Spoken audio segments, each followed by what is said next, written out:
ipasa na ang anti-hospital detention bill sa Senado.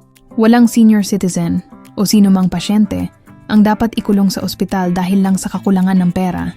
Marami pa ring kaso sa Pilipinas kung saan hindi pinapalabas ang mga pasyente, lalo na ang matatanda, kahit tapos na silang gamutin, dahil hindi nila agad mababayaran ang hospital bill. Ito ay malinaw na paglabag sa karapatang pantao at sa dignidad ng bawat Pilipino. Ano ang layunin ng anti-hospital detention bill?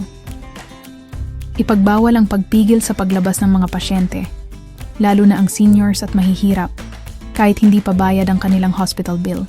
Siguraduhing may malinaw na mekanismo para makabayad sa utang sa ospital nang hindi kinakailangang manatiling nakakulong sa loob nito.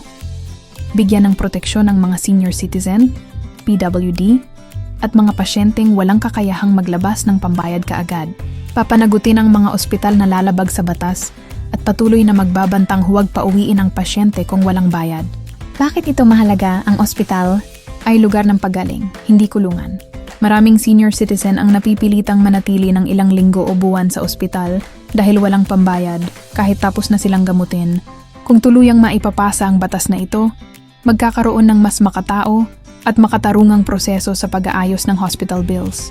Masisiguro na ang karapatan sa kalusugan ay hindi magiging pribilehiyo lamang ng may pera. Panawagan sa Senado, ilagay sa prioridad ang anti-hospital detention bill. Ibigay ang proteksyon sa ating mga lolo't lola at sa lahat ng Pilipinong pasyente. Kalusugan at dignidad ang pinag-uusapan dito.